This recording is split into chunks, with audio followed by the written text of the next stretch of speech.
నమస్కారం జగన్మోహన్ గారు. నమస్తే వంశీ గారు. ప్రపంచ స్థాయి రాజధాని ఇక్కడ అంటే మళ్ళీ కొంచెం భూమి సేకరణకి ఏర్పాట్లు చేస్తున్నారు. రేపు రాబోయే రోజుల్లో ల్యాండ్ బ్యాంక్ ఉండాలని ఆ నిర్ణయాన్ని ఎట్లా చూస్తారు? ఈ క్యాపిటల్ ద్వారా మీ ప్రాంతం ఇప్పుడు ఎక్కడో వేరే రాష్ట్రాలకు వెళ్ళే బదులు ఇక్కడికి ఉద్యోగాల నిమిత్తం వచ్చే అవకాశాలు ఉన్నాయి. ఖచ్చితంగా వస్తుంది. మా ముఖ్యమంత్రి మరో 10 సంవత్సరాల ముఖ్యమంత్రిగా ఈ ఆంధ్ర రాష్ట్రానికి ఉంటే అమరావతి హైదరాబాదే కాదు ఢిల్లీ బాంబేకి ఈక్వల్గా నిలబడే ఏకైక రాష్ట్రం ఆంధ్ర రాష్ట్రం, అందులో అమరావతి. నాకు ఒక చిన్నపాటి ఆలోచన ఉంది, నా ఒక సంకల్పం కూడా. ఢిల్లీ అనేది పొల్యూటెడ్ అయిపోయింది. ఈరోజు ట్రాఫిక్ కావచ్చు, మీరు చెప్పినట్టు అన్ని రకాలుగా కూడా హై డెన్సిటీ అయిపోయింది. అమరావతి అనే ఒక క్యాపిటల్ని భారతదేశంలో ఇఫ్ బీజేపీ అండ్ ఆర్ఎస్ఎస్ మేము దేశభక్తి అని మాట్లాడతారు కాబట్టి వారికి నేను అపీల్ చేసుకుని రిక్వెస్టింగ్, అమరావతిని సెకండ్ క్యాపిటల్ ఆఫ్ ఇండియాగా చేస్తే ఇక్కడ ఉన్న 1,00,000 ఎకరాల్లో మరో ప్రపంచం మెచ్చుకునే ఒక క్యాపిటల్ సిటీ కూడా తయారైతుంది. ఒక ఆంధ్రాకే కాదు మన భారతదేశానికి కూడా. ఎందుకంటే ఇప్పుడున్న ఏ ఒక్క క్యాపిటల్ అయినా కూడా మేబీ 100 సంవత్సరాల క్రితం పేరు పెట్టినవే అన్ని క్యాపిటల్స్. ఆ రోజుల్లో ఇంత కార్లు, ఇంత పబ్లిక్, ఇంత పాపులేషను, ఇంత ఐటీ, ఇంత బీటీ వస్తుందని ఎవరు ఊహించలే. అన్నీ కూడా చిన్న చిన్న రోడ్స్, వాళ్ళకి ఆలోచన శక్తి లేకుండా అభివృద్ధి అయిపోయింది. ఈరోజు మా ముఖ్యమంత్రి గారు జనాలు లేనప్పుడే 360 ఫీట్ రోడ్స్ నిర్మించాము అంటే రాబోయే రోజుల్లో మన ఆంధ్ర రాష్ట్రాల్లో ఎవరు పెట్టుబడులు పెట్టి వచ్చినా కూడా ఇన్ఫ్రా అనేది ఇబ్బంది కలగకూడదని ముందు చూపుతో, ఎప్పుడైతే అప్పుడు 2020 అన్నారు, ఇప్పుడు 2047 అంటారు. అంటే ఇక్కడ నుండి మనకి ఇంకా 22 సంవత్సరాల అవకాశం ఉంది. ఈ 22 సంవత్సరాల్లో ఐటీ పరంగా పెద్ద సమయం అవసరం లేదు. హైదరాబాద్ అనిపించుకోవడానికి 400 సంవత్సరాలు పట్టింది. అప్పట్లో హైదర్ అలీ గారు నిర్మించారు అని చెప్పారు. హైదర్ అలీ ఏం నిర్మించాడు అనేది మనకు తెలియదు, కానీ ఈరోజు హైదరాబాద్ అంటే చంద్రబాబు నాయుడు అనే ఒక కీర్తి వచ్చింది అంటే అది ప్రపంచం గమనించింది ఏం చేశాడు అని.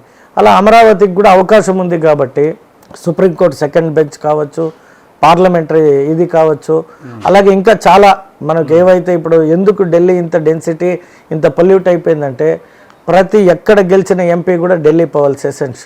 ఇలా ఎక్కడున్న అదర్స్ మినిస్టర్స్ అంతా అక్కడ అవైలబిలిటీలో ఉంటారు కాబట్టి అన్ని రాష్ట్రాల నుండి వీ షుడ్ గో దేర్. అదే సౌత్ ఇండియాలో కూడా ఒకటి పెడితే అప్పుడు ఏమవుతుందంటే ఈ ట్రాఫిక్ కంట్రోల్ కావచ్చు, పొల్యూషన్ కంట్రోల్ కావచ్చు, ఢిల్లీ కూడా చాలా బ్యూటిఫుల్ ప్లేస్ అవుతుంది. అందరూ ఒక జాగా చేరే దీనివల్ల అక్కడ అన్ని ఇష్యూస్ కలగడం వల్ల అక్కడ ప్రజలు కూడా నివసించలేని పరిస్థితికి వెళ్ళిపోతారు. ఎందుకంటే పొల్యూషన్ హై అయిపోయినాయంటే లంగ్స్లో ప్రాబ్లం వస్తాయి, హాస్పిటలైజేషన్ అయిపోతారు. సో మనుషులకు కూడా అది మంచిది కాదు. కాబట్టి ఒక స్ప్లిట్ ఆఫ్ డెవలప్మెంట్. మీరు లాంగ్ వే లక్ష్యాలని చంద్రబాబు నాయుడు గారి లాగా భవిష్యత్తును కూడా మీరు కూడా ఆలోచిస్తారా? డెఫినెట్గా హీఈస్ అవర్ ఐకానిక్ లీడర్ కదా. మా నాయకుడు ఏది ఆలోచిస్తే దాన్ని మనం ఆలోచించడం మన ఆలోచన మంచిది కదా. చిత్తూరు విషయంలో ఏం ఆలోచించారు? అందుకనే నేను హై రోడ్ విస్తరణ చేస్తున్నా. కొన్ని ఇబ్బందులు కలిగినా, కొందరు ఆస్తులకి ఇబ్బందులు కలుగుతాయని వ్యక్తిగతమైన విమర్శలకి గురి అయినా, ఒక అభివృద్ధి చేసే క్రమంలో అభివృద్ధి చేయాలనుకున్నప్పుడు మనం వెనక్కి తిరిగి చూడకూడదు. రేపు మళ్ళీ నేను ఎమ్మెల్యే కావాలి, ఇప్పుడు ఎమ్మెల్యే ఏం చేశాను, ఇప్పుడు అయినప్పుడు చేయకుండా రేపు అవుతామని అబద్ధపు మాటలు, అబద్ధపు హామీలు ఇవ్వడం, నేనేం హామీ ఇవ్వలేదు ఎలక్షన్ సమయంలో. బట్ నాకే అనిపించింది ఎప్పుడైనా ఒక హెడ్ క్వార్టర్స్ అభివృద్ధి చెందాలి అంటే ముందు రోడ్స్ విస్తరణ బాగుండాలి, యాక్సెసిబిలిటీ ఉండాలి వచ్చిపోవడానికి. సో మాది మీరు గమనించారంటే 1980sలోనే ఆ హై రోడ్ విస్తరణ అని ఉంది. మాది అది హైవే, చెన్నై బెంగళూరు మెడ్రాస్ ఎక్స్ప్రెస్ తిరుమలకు వచ్చిపోయేది. నాయకులందరూ ఓట్ల కోసం ప్రజల్ని మనం డెమాలిషన్ చేసేకి పోతే మనకు ఓటేయరేమో అనే ఒక భావనకి గురై ఎవరు అభివృద్ధి చేయలే. నాకు అటువంటి కోరికలు ఏం లేదు. ప్రజలు ఒకసారి అవకాశం ఇచ్చారు, ఆ అవకాశాన్ని సంపూర్ణంగా వినియోగించుకొని ప్రజలకు మంచి చేయగలిగితే మళ్ళీ తిరిగి ఓటేస్తారు అనేది నా భావన. అది నాకు కలిగిన ఒక ఇది కాబట్టి నేను రోడ్ వైడనింగ్స్, అన్ని చెరువులు పుడికలు తీసి వాటిని పర్యాటక కేంద్రాలుగా తయారు చేస్తే ఇప్పుడున్న బిజీ షెడ్యూల్స్లో ఫ్యామిలీస్తో గడపడానికి ఎక్కడికైనా టూరిజం పోవాలంటే ఎక్కడో కాశ్మీర్ పోవాలి. అక్కడికి పోతే ఈ పొలమా లాంటి ఘటనలు జరిగి కుటుంబాలు బాధపడే కంటే కూడా ప్రతి నియోజకవర్గానికి ఒక పర్యాటక కేంద్రంగా తయారు చేసుకుంటే పక్క నియోజకవర్గాలు కూడా మా నియోజకవర్గానికి వస్తారు, మా నియోజకవర్గాలు పక్క నియోజకవర్గానికి వెళ్తారు. అందరి గురించి ఆలోచిస్తూ ఉన్నారు. మరి మామిడి రైతుల విషయంలో ఏమైంది? మామిడి రైతుల విషయంలో చిత్తూరు కలెక్టర్ సుమిత్ కుమార్ గారు, నేను, నా పక్క నియోజకవర్గమైన గంగాధి నెల్లూరు మరియు పూతలపట్టు ఎమ్మెల్యే పోరాడినట్టు ఎవరు పోరాడలేదు. అయితే 1,00,000 కేజీలు పండాల్సింది 10 లక్షల కేజీలు పండితే అక్కడ ఉన్న జ్యూస్ ఫ్యాక్టరీలు కావచ్చు, వీటికి ఇప్పుడు ఒకరోజు ఒక జ్యూస్ ఫ్యాక్టరీ 400 టన్స్ చేయగలుగుతాడు అంటే మనం 4,000 కేజీస్ ఎత్తుకోపోయి మా దగ్గర తీసుకోలేదని మనం మాట్లాడినా అంటే మేము ఎంతవరకు ఒత్తిడి తేగలుగుతాం జ్యూస్ ఫ్యాక్టరీల పైన? వాడు మాగితే కానీ పల్ప్ చేయలేడు, మాగాలి అంటే 2-3 డేస్ టైం పడుతుంది. అక్కడ 100 ట్రాక్టర్ల రైతులు తీసుకుపోయి పెట్టేసి మాది తీసుకోవాలి అంటే రైతుల కష్టాన్ని అర్థం చేసుకోగలుగుతాం. రైతులకి అందుకనే గవర్నమెంట్ నుండి 4 రూపీస్ సబ్సిడీ. మన భారతదేశంలో చూసుకుంటే ఏ రాష్ట్రం కూడా రైతుల గురించి ఆలోచించి 4 రూపాయలు సబ్సిడీ ఇవ్వలే. మీరు అదే పక్కన తమిళనాడు కృష్ణగిరి ఉంది, మనకంటే ఎక్కువ పంట పండుతుంది, అక్కడ 4 రూపీస్ రేటే ఉంది. మా ముఖ్యమంత్రి గారు at least 8 rupees plus 4 rupees government 12 రూపాయలు విషయంలో అవకతవకలు జరుగుతూ ఉన్నాయి. అట్లాగే టోకెన్స్ విషయంలో కూడా అనునాయులు, అధికార పార్టీ అనునాయులకి ఎవరు చెప్తే వాళ్ళతో అపోజిషన్ వారు మాట్లాడిన దాన్ని మనము ప్రశ్నించడం తప్పైతుంది. ఎందుకంటే మేము ఇప్పుడు పదే అందుకే క్లారిటీగా చెప్పినాము, 1,00,000 కేజీలు పండాల్సింది 10 లక్షల కేజీలు రైతులు పండించి టోకన్ లిమిట్ ఎవరి దగ్గర నుండి టోకన్ ఇవ్వాలి, ఎవరు తీసుకోవాలి? ఇప్పుడు మేము కూడా ఎంత కావాలంత ప్రెషర్ పెట్టగలుగుతాం. వాడు ఫ్యాక్టరీ మూసిపోతానంటే మనం ఏం చేయగలుగుతాం? ఇప్పుడు ఉన్న 10 ఫ్యాక్టరీలో ఒక రోజుకి 4,000 టన్నులు తీసుకోగలుగుతారు. 40,000 టన్ను తెచ్చి మనం రోడ్లో పెట్టి నువ్వు తీసుకుంటే వాడు ఏం చేస్తాడు? మా ఫోన్లు అటెండ్ చేస్తలే. సో అపోజిషన్ వారు ఏమంటారు, మీరు సరైన రైతులకి న్యాయం చేయలేదా? మీరు చెప్పండి, ఏ రాష్ట్రంలో మాకంటే ఎక్కువ సబ్సిడీ ఇచ్చిందో మీరు చెప్పగలిగితే మేము ఒప్పుకుంటాం. అంటే ఇదంతా కొనుగోలు చేయగలుగుతారా? తప్పదు, చేస్తున్నాం. కాకపోతే సమయాభావంతో, అంటే 10 రోజులది 15 రోజులకి తీసుకొని చేస్తామంటే ఆ లోపల రైతులు కోసుకొని వచ్చి రోడ్లో పెట్టేసి అల్లరి చేయడం కూడా తప్పు కదా. ఇప్పుడు అది రైతులకే తెలుసు. పోయినసారి పంట ఎంత వచ్చింది, 10 టన్నులు పండించిన రైతు ఈసారి 30 టన్నులు తీసుకొని వస్తున్నాడు. మీరు వ్యాపారాలు చేస్తూ ఉంటారు, డబ్బు మీద మీ ఒపీనియన్ ఏంటి? డబ్బు ప్రతి ఒక్క మనిషికి అది అవసరమే, కానీ అవసరానికి మించి ఆ డబ్బు నాకు కావాలి అని ఎవరు అనుకున్నా కూడా అది ప్రమాదకరమే. డబ్బును ఎట్లా సంపాదించాలనుకో? డబ్బు అందరూ ఇప్పుడు ఎలా సంపాదించారు? చాలా మంది చాలా రకాల విధానాలు ఉంటాయి. అదే అతని సెల్ఫ్ ఇంట్రెస్ట్. మీరు ఏ విధంగా దానికి ఒక ఫార్ములా ఏదో ఒకటి పెట్టుకుని ఉంటారు కదా? ఇప్పుడు మీరు చెప్పినట్టు నేను ఒక రాజకీయ నాయకుడిగా 10 మంది నా దగ్గర వచ్చే వారికి సేవగా కావచ్చు, లేదా ప్రభుత్వపరమైన పనులు చేపట్టి వారికి సహాయం చేయాలి అన్నప్పుడు నేను ఈ 10 రూపాయలు ఎలా సంపాదించాలని నాకు కూడా ఉంటుంది. నేను ఆమె బిజినెస్ మ్యాన్ అని డిక్లేర్ చేశాక నా నామినేషన్లో కూడా వ్యాపార పరంగా నేను పోయిన ప్రాంతంలో నేను అపార్ట్మెంట్స్ ల్యాండ్ డీలింగ్ చేస్తుంటాను. ఆ ల్యాండ్ డీలింగ్ ద్వారా వచ్చిన 10 రూపాయలని 2-3 రూపాయలు ఖర్చులు పోతే 7 రూపాయలు మిగిలితే ఒక 5 రూపాయలు ప్రజలకు ఖర్చు పెట్టిన 2 రూపాయలు నా ఆస్తులు చేసుకొని పిల్లలకి ఫ్యామిలీకి ఇస్తుంది. అంటే వ్యాపార పరంగా కష్టపడే దీనివల్ల డబ్బులు వస్తుంది. మీ ప్రాంతంలో గ్రానైట్కి సంబంధించి ఉన్నాయి కదా? ఉంది, కానీ నాకు గ్రానైట్ బిజినెస్ అలవాటు లేదు, నేను చేయలేదు కాబట్టి తెలియని వ్యాపారానికి గబాని వెళ్ళలేను. కానీ దానికి సంబంధించి వార్తలు వచ్చినప్పుడు కావచ్చు, వెలువడినప్పుడు మీకేమనిపించింది? నాపైన ఏం రాలేదు. నేను ఎక్కడ కూడా గ్రానైట్ ఫ్యాక్టరీ వాళ్ళని కానీ గ్రానైట్ మనమేమి చేయలేదు చిత్తూరులో. మీరు ఎవరినైనా ఒక ఫ్యాక్టరీ ఓనర్ని ఇంటర్వ్యూ తీసుకొని అతను ఏమైనా చెప్తే నేను దాన్ని స్వీకరిస్తాను. పేపర్లలో అంటే ఇప్పుడు సాక్షి పేపర్ ఉంది, వాళ్ళ పని ఆపోజిట్ వాళ్ళ పార్టీ నాయకులు ఏం చెప్తే అది ప్రచురిస్తారు. దానికన్నిటికీ మనం ఆన్సర్ చేయలేం కదా. ఎవరైనా ఒక వ్యక్తి పలానా ఎమ్మెల్యే మాది క్వారీ ఆపేశాడో లేదా పెరుక్కున్నాడో లేదా మేము మంత్లీ రోల్ కాల్ కడతా ఉన్నామని వాళ్ళు చెప్పగలిగితే మనకు అర్థమవుతుంది. మనం బయట సమాజంలో రాజకీయాలంటే ఒక రకమైనటువంటి ప్రచారం జరుగుతుంది. ఒక ఎమ్మెల్యే అంటే ఇంత ఖర్చు పెట్టాలి, గెలిచిన తర్వాత దాన్ని 5 సంవత్సరాల్లో మళ్ళీ ఏదో రూపంలో తీసుకోవాలి అని చెప్తా ఉన్నారు. ఈ విధానానికి మీరు ఏం చెప్తారు? నేను అది ఐ నెవర్ యాక్సెప్ట్. అంటే డబ్బు సంపాదించుకునే రాజకీయం చేయకూడదు. యాక్చువల్గా డబ్బు చేయాలి అంటే వ్యాపారస్తుడికి డబ్బులు వస్తుంది, కానీ రాజకీయ నాయకుడికి డబ్బులు రాదు. మీరు అన్నట్టు ఎగ్జాంపుల్ ఇప్పుడు 1 కోటి రూపాయలు ఖర్చు పెట్టిన ఒక సర్పంచ్ అనుకుంటాం. పోటీ తత్వంలో సర్పంచ్ అనే వ్యక్తి 1 కోటి ఖర్చు పెట్టాడు. ఒక సర్పంచ్కి ఎన్ని ఓట్లు ఉంటాయి? ఒక 4,000 ఓట్లు ఉంటాయా? ఆ 4,000 ఓట్లకి ఒక సర్పంచ్ ఎంత స్థలం ఉంటుంది అతనికి కంట్రోల్? ఒక జ్యూస్ ఫ్యాక్టరీ ఉంటుంది, ఒక గ్రానైట్ ఫ్యాక్టరీ ఉంటుంది అనుకోండి. ఆ విలేజ్లో వారిద్దరు ఇవ్వగలిగితే ఎంత ఇస్తారు? ఒక 5-5 లక్షలు ఇస్తారా వ్యాపారస్తులని? మిగతా 90 లక్షలు అతను జీతంలో తీయగలుగుతాడా? లేదా ప్రభుత్వ పథకాలపైన ఏమైనా చీట్ చేయగలుగుతాడా? చేయలేడు. అతను ఆ ₹1 ఉన్నింది కాబట్టే మిగతా వ్యక్తులతో పోటీ పడి ఆ పదవిని ఆశించి పదవికి అర్హుడయ్యాడు. అదే పదవిలో ₹1 చేయాలని అతను ఆశించగానే ఖర్చు పెడితే అతను అంత ముట్టాలి ఇంకొకటి లేదు. కానీ రాజకీయాల్లో పనిచేయాలి, జనాలకు సేవ చేయాలనుకునే వ్యక్తి, డబ్బు లేని వ్యక్తులు ఇవాళ ఏమీ చేయలేని పరిస్థితిలో మిగిలారు కదా.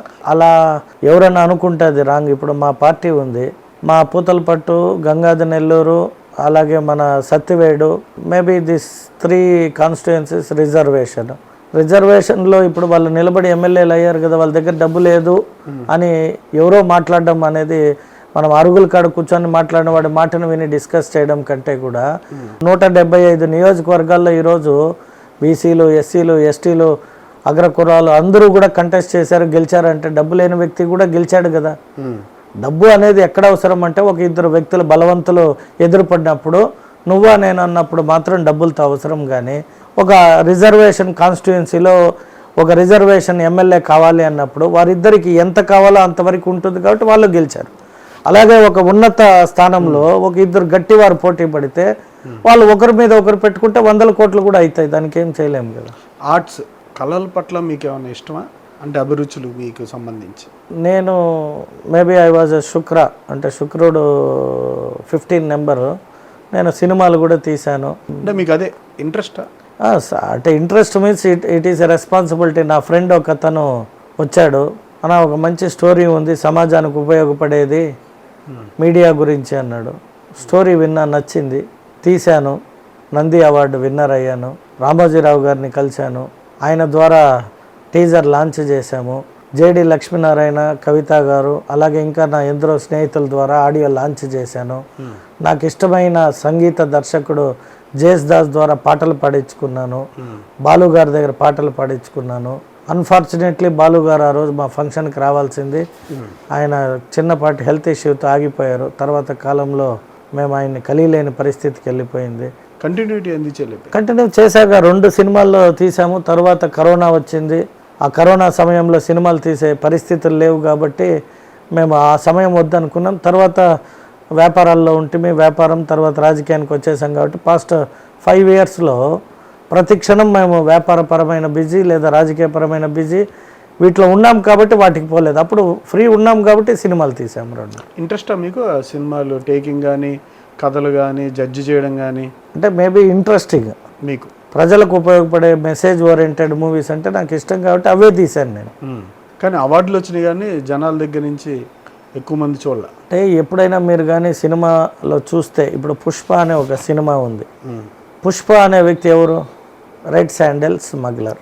రెడ్ శాండ్ స్మగ్లర్ని హీరోని చేస్తే 1300 కోట్లు వసూలు అయ్యింది.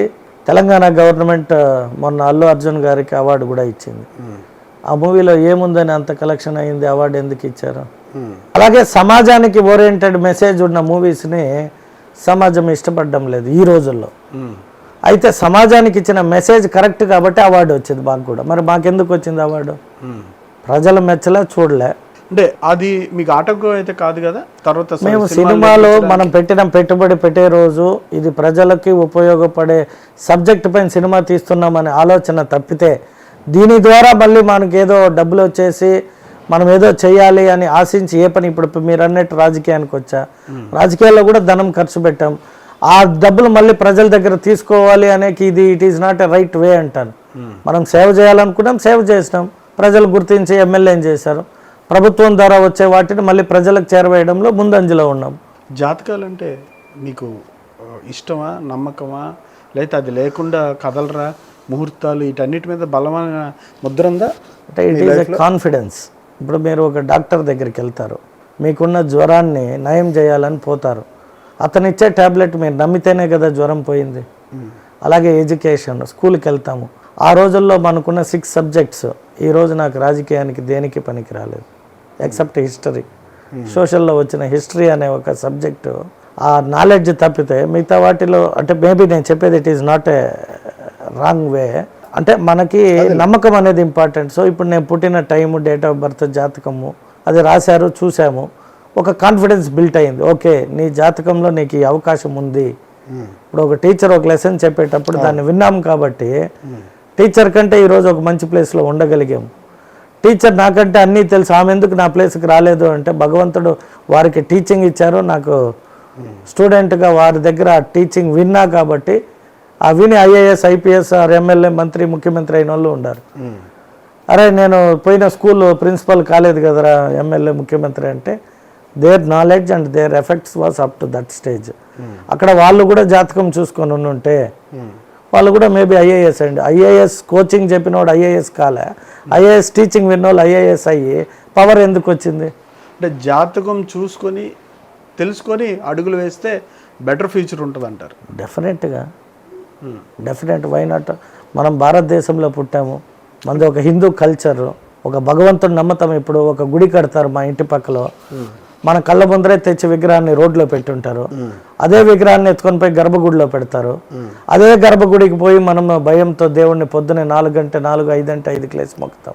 అదే విగ్రహం రోడ్లో పడి ఉన్నప్పుడు ఎందుకు మొక్కలే? అంటే ఆ రోజు ఆ విగ్రహంలో పవర్ లేదా? అదే విగ్రహం కదా తీసి లోపల పెట్టారు. అంటే గర్భగుడిలోకి పోగానే ఆ రాయికి శక్తి వచ్చేసిందనే నమ్మకమే కదా. అక్కడున్న నమ్మకం ఇక్కడ ఎందుకు వద్దు అంటారు? అంటే మీరు వాటిని నమ్మడానికి ఒక కాన్ఫిడెన్స్. మీరు చదువుకున్నది 6th స్టాండర్డ్ 6వ తరగతి, కానీ మీ ఆలోచనలు కానీ మీ ఆలోచన సరళి కానీ మీ విధానం కానీ పనిచేసే విధానం భిన్నంగా ఉంది. ఎక్కడ మిమ్మల్ని మీరు చేంజ్ చేసుకున్నారు? ఎవరి ప్రభావం మీ మీద ఎక్కువ ఉంది? మీ జీవితంలో చదువు కావచ్చు, చదువు లేకుండా కూడా చాలా విజయాలు సాధించేశారు. దాని తర్వాత అవసరమైన జ్ఞానాన్ని ఎక్కడ సంపాదించారు? As a Jaganmohan I'm not in a 4 walls, 4 Golla మధ్యలో లేదు. ప్రపంచం తిరిగా, లోక జ్ఞానం నేర్చుకున్నా, అది ఈరోజు నాకు ఉపయోగపడింది. దట్ ఈస్ వాట్ జగన్మోహన్ ఈరోజు. అంతే. అంతేనా? అంతే. ఎవరి ప్రభావం ఉంది? నా తండ్రి. My father is guide, my father is teacher. అంటే నాకు ఆ ఫ్రీడమ్ ఇచ్చాడు. తల్లిదండ్రి ఎప్పుడైతే పిల్లలకి ఆ స్వేచ్ఛ ఫ్రీడమ్ ఇస్తారో ప్రపంచాన్ని చూడగలుగుతాం. అదే father and teacher was strict అంటే we'll stick on with 4 walls, 4 గోళ్ల మధ్య ఒక వ్యక్తిగా మిగిలిపోతాం. 4 గోడలు తీసేసి ప్రపంచాన్ని చూసాము అంటే will be a teacher for future.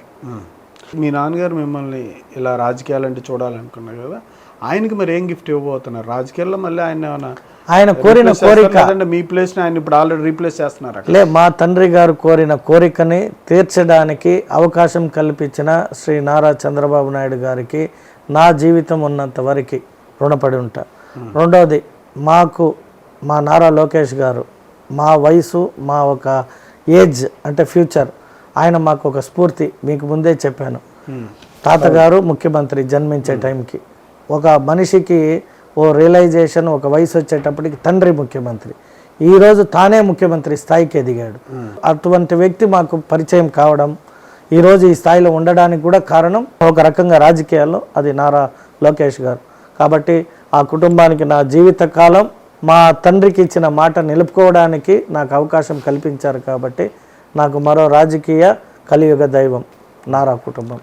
నాన్నగారికి ఏమైనా ఆల్రెడీ ఇప్పుడు మీ అటెండ్ అవ్వాల్సిన కార్యక్రమాలు నాన్నగారు ఏమైనా అటెండ్ అవుతారు? బేసిక్గా కొందరు రాజకీయాల్లో ఎలా విమర్శిస్తారంటే, ఇప్పుడు నేనున్నాను, ఈరోజు యోగా డే, వైజాగ్ పోవాల్సి వచ్చింది.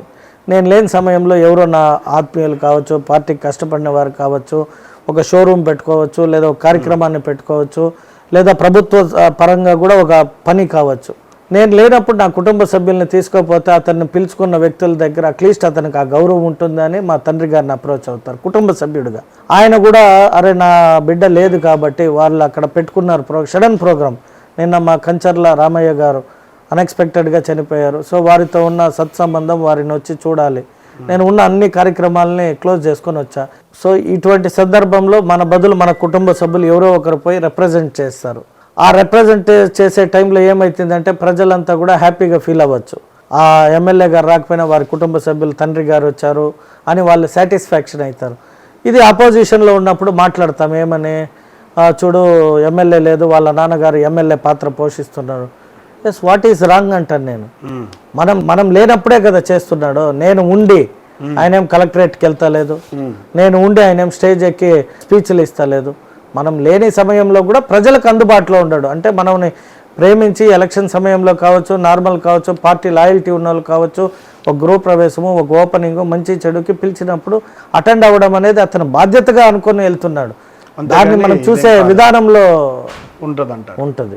చివరిగా సార్ సంక్షేమ పథకాలకు సంబంధించి వద్దాం. సూపర్ 6 అమలు చేయలేరు తల్లికి వందనం ఇప్పుడు ఆ తల్లి మీకింత అని చెప్పి విమర్శించారు. ఇవాళ తల్లికి వందనం సంబంధించి రెస్పాన్స్ ఎట్లా ఉంది? మీ ప్రభుత్వం ఆగస్టు 15 నుంచి ఉచిత బస్సు, ఈ పథకాలన్నిటి మీద రెస్పాన్స్ ఎట్లా ఉంది? ఏమైనా భారం బడ్జెట్ సంబంధించి భారం రాష్ట్ర ప్రజల మీద పడుతుందంటారా? ఇప్పుడు మీ ఉద్దేశంలో తెలుగుదేశం పార్టీకి ఎంత ఓట్ షేర్ వచ్చిందంటారు టోటల్లో? మీకున్న నాలెడ్జ్లో తెలుగుదేశం పార్టీకి 2024లో ఓటేసిన ప్రజలు ఎందుకు ఉంటారంటారు మీ అంచనా? మీ వరకు బాగానే ఉంది కదా, వాళ్ళకి మీకు ఒక 6%. ఇప్పుడు ఎగ్జాంపుల్ తీసుకుంటాం. నేను ఒక నియోజకవర్గం చెప్తాం, మళ్ళీ స్టేట్ వైడ్ వెళ్తాం. మీకు 52. నా నియోజకవర్గంలో 52% నాకు ఓటింగ్ వచ్చింది. ఈ 52%లో ఒక 5% పొలిటికల్గా వాళ్ళని అకామిడేట్ చేయలేదు, లేదా పొలిటికల్గా వాళ్ళకి అవకాశం కలిపిలేదనే ఒక 5% ఆఫ్ పీపుల్ తప్పితే 47% of people are so happy. మీరు మళ్ళీ ఈరోజు సర్వే చేసుకోండి, మా పథకాల పైన వాళ్ళు హ్యాపీగానే ఉండరు. ఎందుకు ఉండరు? మేము చేస్తామనే నమ్మకంతోనే కదా ఓటేశారు. ఆ చేయని మిగతా పర్సంటేజ్ ఓటు ఉంటుంది తెలుసా? ఆ వైఎస్ఆర్ పార్టీకి కావచ్చు, కాంగ్రెస్ పార్టీకి కావచ్చు, లేదా ఇతర పార్టీలకు పడిన ఓటు ఉంటుంది. వారిని మీరు అడిగినప్పుడు అసంతృప్తే వ్యక్తం చేస్తారు. వాళ్ళు మేము ఇన్ని ఇస్తామన్నా మాకు ఆకర్షితులు కాని వారు ఇప్పుడు ఎట్లయితారని వారిని అడిగితే వాళ్ళు మాకు ఫేవర్ చెప్తారు. తల్లికి వందనం సంబంధించి ఎస్, డెఫినెట్గా వీఆర్ సక్సెస్. మీరు చూడండి, ఇప్పుడు మేము వారు తల్లికి వందనం మేము ఇస్తున్నాము, వాళ్ళు ఏదో ఒకటి ఇచ్చారు అనుకోండి, వారికంటే ఎక్కువ ఇచ్చామా తక్కువ ఇచ్చామా? వారికంటే డెఫినెట్లీ ఎక్కువ ఇచ్చాము కదా, మరి వీఆర్ సక్సెసే కదా. ప్రజల నుంచి అంటే కొంతవరకు ఏమైనా ఉన్నా సరే మేజర్ పార్ట్ మనము 100కి 100 మంది, ఇప్పుడు ఎగ్జాంపుల్ ఒక 10 మందిని కన్నా ఒక తల్లిదండ్రి 10 మందిని స్కూల్కి పంపిస్తారు. అందరూ కూడా ఎడ్యుకేటెడ్ అయ్యి వచ్చి ఐఏఎస్ అవ్వరు, ఒక్కొక్కరు ఒక్కొక్క పనిలో ఉంటారు. దాంట్లో ఒక 4 సక్సెస్ అవుతారు, 6 ఫెయిల్యూర్ అవుతారు అనుకోండి. అంత మాత్రాన ఆ తండ్రి ఫెయిల్యూర్ కాదు కదా. One success is also success. వాళ్ళల్లో ఒక్కడు ఐఏఎస్ ఆఫీసర్ అయ్యి ఉన్న ఆ తండ్రి పేరు చెప్తాడు కదా. కాబట్టి నేనేమంటానంటే, ఒక 5 కోట్ల మంది ఆంధ్ర రాష్ట్రంలో 1 కోటి మంది పిల్లలు ఉన్నా 68 లక్షల మంది పిల్లలకి మనము తల్లికి వందనం ఇచ్చినామంటే వీఆర్ సక్సెస్. ఈరోజు ఎవరో ఆ 10 మంది లేదు మాకు ఇలా మీకు లేదన్నారని వారినే మనం ఎందుకు తీసుకోవాలి? వారు ఎవరు చెప్పేదా? ఆ ఈయన వారు 4 ఫ్లోర్ల బిల్డింగ్ కట్టుకొని 2 పిల్లలు ఉంటారు, మాకు ఇచ్చుంటే బాగుండు అని ఉంటుంది. మరి 4 ఫ్లోర్ల బిల్డింగ్ కట్టినోడికి మనం తల్లికి వందనం ఇస్తామని ఎక్కడ చెప్పలేదే. నిరుపేద కుటుంబాలు, బాగా చదువుకునే కుటుంబాలకి, ఫీజు కట్టలేని వారికి తల్లికి వందనం కింద ఇస్తాము అంటాం. ఇప్పుడు రేషన్ కార్డు, పెన్షన్ 5 కోట్ల మందికి పెన్షన్ ఇచ్చినా తీసుకునే సిద్ధంగా ఉంటారు ఆంధ్ర రాష్ట్ర ప్రజలు. బట్ పెన్షన్ అనే కార్యక్రమం ఏంటికి పెట్టాం మనం? వయసైన వారికి ట్యాబ్లెట్స్, ఆ టైంలో ఎవరైనా పిల్లలు చూడకపోయినా కూడా దిస్ ఈజ్ ఫర్ దర్ రెస్పాన్సిబిలిటీగా మా నాయకుడు నందమూరి తారక రామారావు గారు హీ హాజ్ స్టార్టెడ్ పెన్షన్. దాన్ని మా నాయకుడు నారా చంద్రబాబు నాయుడు ప్రతి సమయంలో పెంచుకొని వచ్చింది. 200ది 2000 చేసిన చరిత్ర తెలుగుదేశందే. 2000ది 3000 చేయడానికి 5 ఏళ్ళు తీసుకునే, 3000ది 4000 మేము గెలిచిన తక్షణం ఇస్తామంటే 1 డే బిఫోర్ ఇస్తున్నాము. ఇంకా కొందరికి ఇస్తే బాగుండని ఉంటుంది, బట్ ఇవ్వడానికి నిధులు కూడా కావాలి కదా. మన రాష్ట్రం 10 లక్షల కోట్ల అప్పుల్లో ఉంది. మరో 10 లక్షల కోట్లు అప్పిస్తే తీసి ఇచ్చేవచ్చు, వద్దనేది ఏం లేదు. ఈ అప్పు ఎవరు కట్టాలి? Who is responsibility? అసెంబ్లీలో మాట్లాడుతున్నారా? డెఫినెట్గా అవకాశం వచ్చింది. నాకు అడిపల్లి రిజర్వాయర్ నీరు కావాలి, ఎలక్షన్ సమయంలో హామీ ఇచ్చామని అడిగాను. మున్సిపల్ని స్మార్ట్ టౌన్ ఇచ్చేస్తాను, నాకు అండర్ గ్రౌండ్ కేబుల్ వాటర్ కానీ డ్రైనేజ్ సిస్టమ్ కానీ మా మున్సిపాలిటీలో లేదు. మున్సిపాలిటీ నుండి కార్పొరేషన్ అప్గ్రేడ్ అయ్యి 10 years అయింది, నాకు నిధులు కావాలని అడిగాను. షుగర్ ఫ్యాక్టరీని మా రైతులకి ఇబ్బంది కలిగింది, మూసేసి కూడా 10 years అవుతుంది. మా రైతుల షేర్స్ కానీ వాళ్ళకి రావాల్సినవి రాలేదని వాటిపైన మాట్లాడాను. మీ ఎక్స్పీరియన్స్ ఏంటి? ఫస్ట్ టైం వెళ్ళి అనుకున్నారు, ఎలా ఎక్స్పీరియన్స్ చేశారు? 15 yearsగా రాజకీయాల్లో ఉన్నాము అంటే ఎమ్మెల్యేనే కావాల్సిన అవసరం లేదు కదా. ఒక 15 సంవత్సరాలుగా రాజకీయాలను అబ్జర్వ్ చేసిన వ్యక్తిగా, రాజకీయాలను ఇష్టంగా చూసిన వ్యక్తిగా ఆంధ్ర రాష్ట్రం పట్ల అవగాహన ఉంది కదా. ఒకవేళ నేను ఈ రాష్ట్రంలో లేకపోయినా, అవగాహన అనేది, తల్లి బిడ్డకి జన్మనిస్తుంది, బిడ్డ పొద్దునే రాత్రి నిద్రపోతాడు, తల్లికి దూరంగానే ఉంటాం ఒక వయసు వచ్చాక. మళ్ళీ పొద్దున్నే లే స్కూల్కి వెళ్తాం, మళ్ళీ ఈవినింగ్ వస్తాము, మళ్ళీ ట్యూషన్కి వెళ్తాం, మళ్ళీ నైట్ వస్తాం, పడుకుంటాం. తల్లికి 1 గంట 2 గంట అందుబాటులో ఉంటాం. అంత మాత్రాన తల్లి ప్రేమకు దూరం అయినట్టు కాదు కదా. అట్లా నేను ఈ రాష్ట్రంలో లేకపోయినా నా ఆంధ్ర రాష్ట్రం, ఎవర్రా నువ్వు అంటే తెలుగువాడు అంటాం, ఎక్కడి నుండి రా అంటే చిత్తూరు అంటాం, ఎక్కడి నుండి రా అంటే ఆంధ్ర రాష్ట్రం అంటాం. సో ఆంధ్ర రాష్ట్రం నాకు మొట్టమొదట ప్రాధాన్యత, నా నియోజకవర్గం, నా కుటుంబ సభ్యులు. కాబట్టి ఎక్కడున్నా కూడా నా అబ్జర్వేషన్, నా ఆలోచన రాష్ట్రం పట్ల, నా నియోజకవర్గం పట్ల ఉండింది. అది నాకు ఈరోజు కలిసి వచ్చింది. చివరిగా మీ నియోజకవర్గ ప్రజలకి మీరు చెప్పాలనుకునేది? నా నియోజకవర్గ ప్రజలు నాకు అవకాశం ఇచ్చారు కాబట్టి అభివృద్ధిలో కూడా సహకరిస్తే నా నియోజకవర్గాన్ని ఒక ఉన్నతమైన స్థానం, ఎందుకంటే చిత్తూరు అనగానే చంద్రబాబు నాయుడు అంటారంటే ఆ కీర్తి మా చిత్తూరు తెచ్చుకునేది ఆల్రెడీ. మా చిత్తూరు హెడ్ క్వార్టర్స్ కూడా చిత్తూరు అంటే చంద్రబాబు నాయుడు, చంద్రబాబు నాయుడు అంటే చిత్తూరు, ఆంధ్ర రాష్ట్రానికి ఎలాగైతే పేరు మారిందో అలా నా నియోజకవర్గం కూడా 2 మెట్రోపాలిటన్ సిటీస్కి 2 గంటలు ట్రావెలింగ్ వ్యవధిలో ఉంది. అయినను వెనుకబడి ఉంది, ఎందుకంటే బార్డర్ కాబట్టి. మా ముఖ్యమంత్రి గారిని ఒకటే అడిగాను నేను, చిత్తూరు జిల్లాలో జన్మించిన వ్యక్తిగా మనం కీర్తి పొందినాం సార్, అలాగే మా నియోజకవర్గానికి కూడా కొన్ని నిధులు ఇచ్చి ఈ నియోజకవర్గాన్ని ఉన్నత స్థానంలో ఉంచితే ఇరు రాష్ట్రాల నుండి వెళ్ళే ప్రజలు ఈ నియోజకవర్గం ద్వారా పోయి వస్తూ మన కీర్తి ఇంకా పెరుగుతుంది అన్న. దానికి వారు ఖచ్చితంగా సహకరిస్తున్నారు. వారి సహకారంతో మా నియోజకవర్గాన్ని ఒక ఉన్నతమైన స్థానంలో ఉంచే బాధ్యత నాది.